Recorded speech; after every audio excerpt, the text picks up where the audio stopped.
They called him the gentleman because he always left flowers.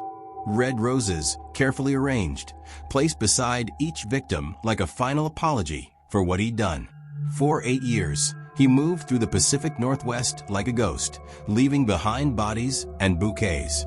14 women, 14 crimson arrangements, and a city that learned to fear the sound of a doorbell after dark. This is the story of the Cascade Killer and the detective who couldn't let him go. Seattle, Washington in 2012 was a city of coffee shops and tech startups, of rain-slick streets and endless gray skies. On the night of March 3rd, 28-year-old Amanda Chin vanished. Amanda was a software engineer who lived alone in Capitol Hill.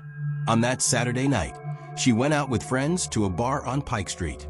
Security footage showed her leaving alone around 11:30, pulling out her phone to call a rideshare. Then she disappeared. 3 days later, a jogger found her body in Discovery Park. She was fully clothed, arranged peacefully on her back, hands folded across her chest. No sexual assault, no defensive wounds, nothing stolen. She'd been strangled manually, steady pressure to her carotid arteries until her heart stopped. Almost clinical. And beside her body, carefully placed on her chest, was a bouquet of 12 red roses. Detective Sarah Reeves caught the case. At 36, she was one of the youngest detectives in Seattle PD's Homicide Division, known for her relentless work ethic and her inability to let cases go. She studied the crime scene photos for hours, searching for something the forensic team had missed. But there was nothing. No fingerprints, no DNA, no fibers, no trace evidence of any kind. Whoever killed Amanda Chin had been impossibly careful. The roses bothered her most. They weren't from a grocery store or gas station. They were high quality, expensive, the kind you'd order from a real florist. Reeves spent weeks canvassing every flower shop in Seattle, showing Amanda's photo, asking about recent rose purchases. She found nothing. The case went cold. 6 months later, on September 18th, another woman disappeared. Lisa Moreno, 32, a nurse at Harborview Medical Center. She vanished after her shift ended at midnight. Her car was found in the hospital parking garage, her keys still in the ignition, her purse on the passenger seat. 2 days later, a hiker discovered her body near Snoqualmie Falls, arranged the same way Amanda had been, strangled with the same clinical precision. And beside her, another bouquet of red roses. Reeves knew immediately it was the same killer. The MO was identical down to the smallest details. But once again, there was no physical evidence, no witnesses, no leads, just another dead woman and another bouquet of roses. The third victim was found in November. Jennifer Park, 25, a graduate student at the University of Washington. Then came victim 4 in February, victim 5 in April. Always women in their 20s and 30s. Always professional, educated, living alone. Always strangled with the same methodical care. Always found in wooded areas around Seattle. And always the roses. The media caught on by the fourth victim.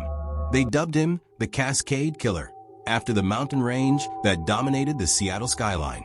The name stuck. The city descended into panic. Women stopped going out alone. Self-defense classes filled up. Gun sales spiked. And still, the bodies kept appearing. Reeves became obsessed. She worked 18-hour days, barely slept, barely ate. She covered her apartment walls with maps and timelines and photographs. She interviewed hundreds of people. She followed thousands of dead-end leads. Her captain ordered her to take time off. She refused. Her partner begged her to let it go. She couldn't. By 2015, the body count had reached 10. 10 women dead. 10 bouquets of roses. And Reeves was no closer to catching him than she'd been 3 years earlier. The frustration was eating her alive. Every murder felt like a personal failure, a reminder of her inadequacy. But Reeves had noticed something the task force had missed. The dump sites weren't random. When she plotted them on a map, they formed a rough circle around Seattle, each one approximately the same distance from downtown. It was subtle, easy to miss, but it was there. The killer was creating a pattern, a signature written in geography. She started driving the route, visiting each dump site in the order the bodies had been found. Discovery Park, Snoqualmie Falls, Tiger Mountain, Rattlesnake Ridge. Each location was beautiful, scenic, the kind of place hikers and nature lovers frequented. And then it hit her. These weren't just dump sites. They were viewpoints, places where you could see the city spread out below you. The killer was displaying his victims, positioning them so they could see Seattle one last time. It was sick, twisted, and it told Reeves something crucial about the killer's psychology. He wasn't just murdering these women. He was performing for them, creating elaborate final scenes.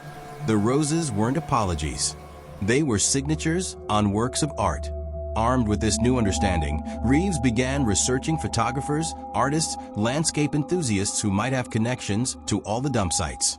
She cross-referenced hiking permits, photography forum posts, social media check-ins. It took months of painstaking work, but slowly, a name began to emerge. Marcus Webb. Marcus Webb was 42 years old, a professional landscape photographer whose work had been featured in National Geographic and Outside magazine. He lived alone in a loft in Fremont, never married. No criminal record beyond a speeding ticket from 2008. His photography portfolio was stunning, dramatic shots of Pacific Northwest wilderness, each one more breathtaking than the last. And when Reeves compared his published photos to the dump sites, she found exact matches. He'd photographed every single location where a body had been found. But that wasn't enough for an arrest. Photographers visit scenic locations. It could be coincidence. Reeves needed more. She started following him. Days of surveillance revealed a quiet, solitary man who kept to himself. He worked from home, editing photos in his loft.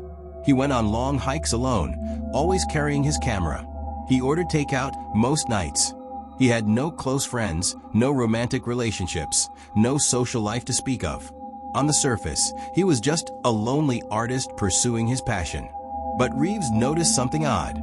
Once a month, like clockwork, Webb would drive to a storage facility in Georgetown. He'd stay for an hour, sometimes two, then leave. Always at night, always alone, always careful to check if anyone was watching. It took Reeves 3 weeks to get a warrant to search the storage unit. When they finally cut the lock and rolled up the door, she understood why Webb had been so careful. The unit was a shrine. Photographs covered every wall, not landscape shots, but photos of women. Hundreds of them. Candid shots taken without the subject's knowledge. Women at coffee shops, women at crosswalks, women leaving work. And in the center of the unit, carefully organized on metal shelves, were personal items. A scarf, a pair of earrings, a phone case, a lipstick. Small things easy to steal, impossible to miss. And in the back corner, hidden under a tarp, was a refrigeration unit. Inside were roses. Dozens and dozens of red roses, kept fresh and ready. They arrested Marcus Webb that night. He didn't resist. In fact, he seemed relieved. During the interrogation, he was calm, articulate, almost proud. He explained his process in detail, speaking about the victims the way an artist might discuss a painting. He selected them carefully, he said, looking for a certain quality he couldn't quite define. Intelligence, independence, a kind of loneliness he recognized in himself. He would follow them for weeks, learning their routines, their habits, their vulnerabilities. He would take their photos, study them, imagine the final scene. And when the moment was right, he would approach them, usually offering some kind of help. A flat tire, a dropped wallet, a request for directions. Something innocent that lowered their guard. Then he'd incapacitate them with chloroform, old-fashioned, but effective. He'd drive them to the predetermined location, carefully selected for its view and its isolation. He'd strangle them gently. He insisted on that word, gently, while telling them they'd be part of something beautiful. And then he'd arrange them just so, positioning their bodies to face the city, placing the roses on their chest like a final blessing. He called it his gallery. 14 installations across the Seattle metro area. 14 masterpieces that would outlive him. The trial was a media circus. Mental health experts debated his sanity. The prosecution argued he was a calculating psychopath who knew exactly what he was doing. The defense claimed he was delusional, unable to distinguish between artistic expression and murder. In the end, the jury found him guilty on all 14 counts of first-degree murder. He was sentenced to 14 consecutive life sentences without the possibility of parole. Marcus Webb showed no emotion when the verdict was read. But as they led him from the courtroom, he turned to Sarah Reeves, who sat in the gallery watching, and smiled. "You understand," he said. "I can see it in your eyes. You understand what I was trying to create." Reeves said nothing, but his words haunted her for years afterward. Because, in some horrible way, she did understand. She'd spent 3 years inside his mind, studying his patterns, thinking like him, seeing the world through his eyes. And that understanding felt like a stain she could never wash off. Today, Sarah Reeves is no longer with Seattle PD.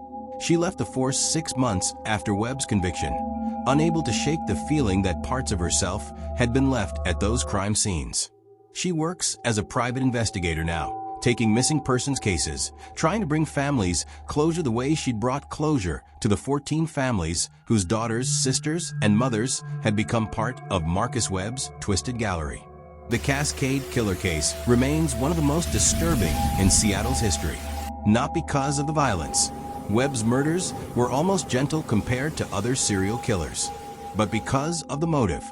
He didn't kill out of rage or sexual compulsion or financial gain.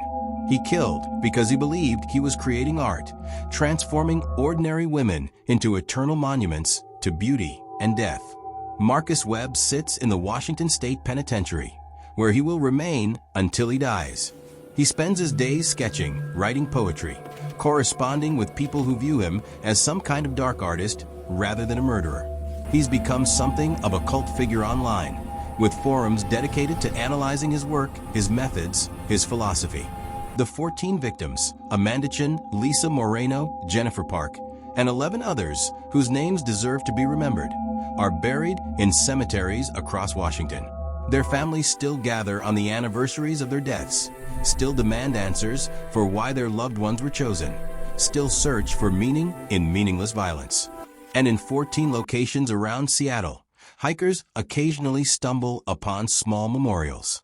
Flowers left by strangers, photographs, handwritten notes. Some are tributes to the victims. Others, disturbingly, are tributes to Webb, praising his vision, his artistry, his contribution to the world's understanding of beauty and death. The question that haunts Seattle isn't whether Marcus Webb was insane.